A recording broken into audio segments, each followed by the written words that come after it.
अस्सलामुअलैकुम। No NRO अब की बार के साथ मैं हूं आपकी मेज़बान तूबा खिज़र हयात। नाज़रीन, आज के प्रोग्राम में हम जिस हवाले से बात करेंगे वो ज़मीर की मलामत के लिए और रूह के कांपने के लिए काफ़ी है। हम जिस माशरे में रहते हैं वहाँ पर जिनसी मामलात या फिर जिनसी जराइम पर बात करना अपने आप में एक टैबू है, मायूब समझा जाता है। मोस्ट ऑफ द टाइम जब ये वाक़यात ख़वातीन के साथ होते हैं तो उसे इज़्ज़त से मंसूब करके या फिर घर ही घर में या फिर जिरगे की सूरत में उन तमाम मामलात को निपटा कर रफ़ा दफ़ा कर दिया जाता है।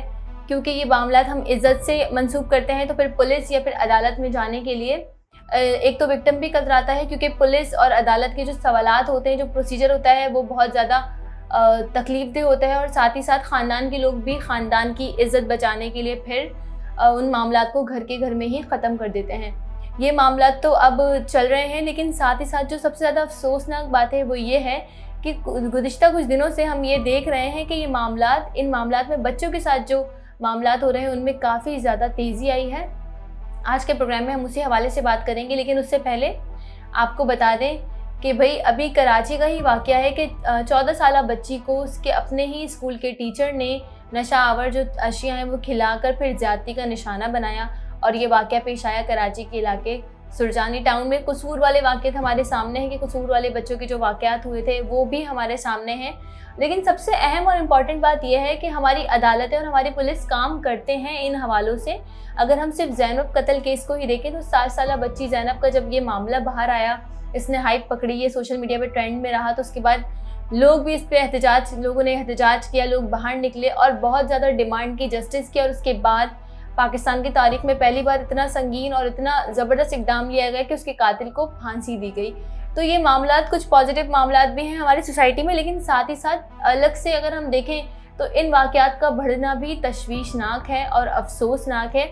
आए दिन इनमें इजाफा होता चले जा रहा है। आज का जो हम प्रोग्राम कर रहे हैं उस हवाले से अगर मैं आपको बताऊँ तो एक सारे फैम मियाँ दाऊद उन्होंने ट्वीट की थी, एक यतीम बच्ची है उसके साथ ज़्यादती की गई और ज़्यादती करने के बाद जो मुल्ज़िम था उसे पुलिस की बारहा जो है वो सपोर्ट शामिल थी, पुलिस उस मुल्ज़िम को सपोर्ट कर रहे थे। इस पर आईजी साहब ने नोटिस भी लिया था, लेकिन उसके बाद भी कोई कार्रवाई नज़र नहीं आई। 5 दिन गुजरने के बाद नोटिस के भी कोई कार्रवाई सामने नहीं आई। तो इंसारिफ ने जो है वो ये कहा कि भाई ट्वीट किया कि आईजी साहब क्या हुआ आपके नोटिस का, पुलिस की सरकारी पॉलिसी क्या है।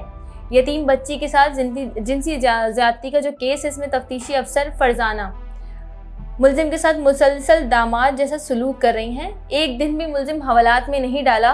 विक्टिम को जो है वो खाली सफ़े पर साइन करने के लिए धमकाया भी जा रहा है। और आपको पता है कि खाली सफ़े पर साइन करने का मकसद क्या है। लेकिन उसी के बाद फिर हमने देखा कि कुछ दिनों बाद उन्होंने वापस ट्वीट किया कि यतीम बच्ची से ज़्यादती का मुल्ज़िम आखिरकार गिरफ़्तार हो गया है। पुलिस के आला अफसरान की बदनीयती मिली भगत के बावजूद सलमान सूफ़ी की कोशिशों के से मुल्ज़िम जो है वो 3 हफ्ते बाद गिरफ़्तार हुआ। अभी भी पुलिस तफ्तीश को तब्दील करके मुल्ज़िम को फ़ायदा पहुंचाने की जो है वो कोशिश कर रही है। तो जैसा हमने इस केस में देखा कि यतीम बच्ची है, इसके साथ ज़्यादती की गई और उसके बाद मुल्ज़िम को जो है वो पुलिस की जानिब से ही सरपरस्ती हासिल रही। पुलिस ही उसको जो है वो राह फ़रार इख्तियार करने में मदद देती रही। जिस पर इन साहब ने जब रोशनी डाली, जब ट्वीट किया, तो हमने देखा जब ये मामला काफ़ी ज़्यादा ट्वीट्स को रीट्वीट्स हुए और काफ़ी ज़्यादा हाइप में आया, तो उसके बाद पुलिस ने एक्शन लिया। अच्छा, इसमें इन्होंने पुलिस को जो है वो मेंशन भी किया था, लाहौर पुलिस को, और लाहौर पुलिस ने भी उन्हें जवाब दिया कि आईजी साहब ने नोटिस ले लिया है और अब कार्रवाई जारी है। मगर उसके बावजूद भी 5 दिन तक अमल दरामद नहीं हो सका। नाज़रीन, हम जिस माशरे में रहते हैं बदकिस्मती से हम वहाँ पर इन मामलात पर बात नहीं करते, हम वहाँ पर इन मामलात को उठाते नहीं हैं। और अगर ये मामलात उठते भी हैं तो हम सिर्फ कुछ दिन इन मामलात पर बात करते हैं, फिर कोई नया मामला आ जाता है तो पुराना वाला मामला इतनी ज़्यादा हाईलाइट्स में नहीं रहता, इतनी ज़्यादा वो लाइमलाइट में नहीं रहता और वो दब जाता है किस तरीके से।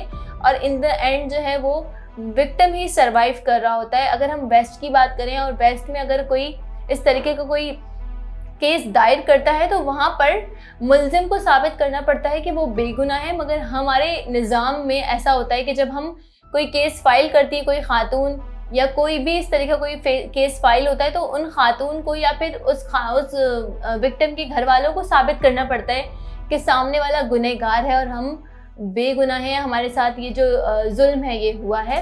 ये बहुत ही ज़्यादा अफसोसनाक और तशवीशनाक बात है। अगर हम सिर्फ ये बात करें पाकिस्तान में बच्चों के साथ जो तशद्दुद है, अगर मैं आपको उसकी एक ब्रीफ अगर मैं आपको बताऊं कि क्या रिपोर्ट्स हैं, तो उसके मुताबिक वो मैं आपसे शेयर भी करूंगी कि बच्चों के साथ साल भर में कितने वाक़यात पेश आए। पाकिस्तान में गुज़िश्ता बरस बच्चों के साथ जिनसी तशद्दुद के वाक़यात 30% उनमें इजाफा हुआ है और 92 से ज़्यादा बच्चों को रेप के बाद कत्ल कर दिया गया। ये जिनसी तशद्दुद के मामलात हैं।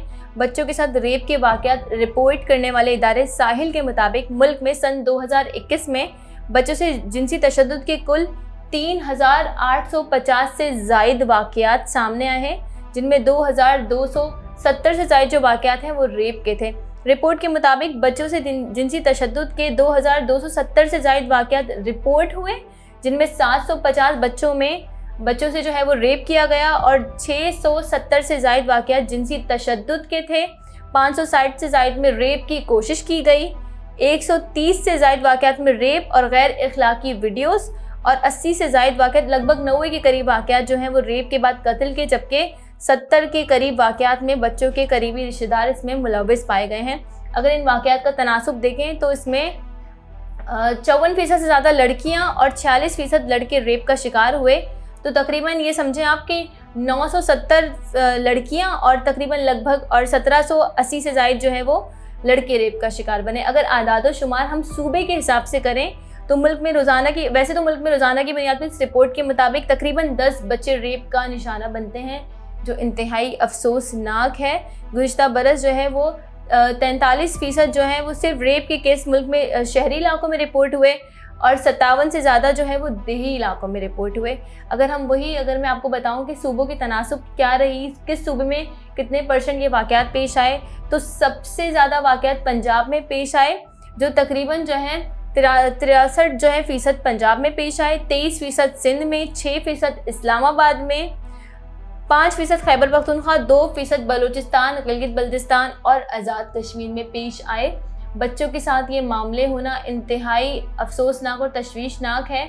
बच्चे जो हैं वो, जिन बच्चों के साथ ये मामलात होता है वो मेंटली तौर पर डिस्टर्ब हो जाते हैं। और फिर आप खुद सोचें कि अगर किसी के साथ ये वाक़या पेश आता है, किसी के साथ सिर्फ हैरेसमेंट होती है, तो उसे उस चीज़ को कवर अप करने में काफ़ी ज़्यादा टाइम लगता है। और अगर बच्चों के साथ इस तरीके के मामलात होते हैं तो बच्चा फिर पूरी ज़िंदगी खुद एतमादी की जंग लड़ता रहता है। बच्चा पूरी ज़िंदगी माशरे में एतमाद को बनाने के लिए जंग लड़ता रहता है। बच्चे के साथ साथ उसके पेरेंट्स भी सर्वाइव करते हैं। वो बच्चा मेंटली तौर पर डिस्टर्ब हो जाता है। ऐसा बहुत ही कम वाक़यात में देखने में आया है कि कोई उस बात से, उस फेज से बाहर निकल जाए। माजी की तल्ख़ यादें बच्चों के साथ रहती हैं। हमारे मुल्क में अगर हम कसूर वाला ही वाक़या देखें कि वीडियोज़ बना के जो ब्लैकमेलिंग का सिलसिला था वो बहुत बड़ा स्कैंडल हुआ था, और उसके बाद ये आहिस्ता आहिस्ता जो चीज़ें चलती रह रही हैं ये इंतहाई अफसोसनाक है। तो इस प्रोग्राम के तवज्जुह से मैं ये कहना चाहूँगी कि बच्चों के साथ ये होने वाले वाक़यात उस वक्त ख़त्म होंगे जब अदालत और पुलिस इनको सीरियसली लेगी, इन पर जो तफ्तीश है उसका अमल तेज़ होगा, मुल्ज़िमान की पुश्त पनाही नहीं की जाएगी, उनकी सरबराही नहीं की जाएगी, उन्हें राह फ़रार इख्तियार करने में मदद नहीं दी जाएगी, उनके साथ रिश्तेदारों से सलूक नहीं किया जाएगा, बल्कि मुल्ज़िमान को मुल्ज़िम की तरह अगर पुलिस की जानिब से उनके साथ सलूक किया जाए तो ये मामलात कम होंगे। और इसी के साथ मुझे दीजिए इजाज़त। अल्लाह निगहबान।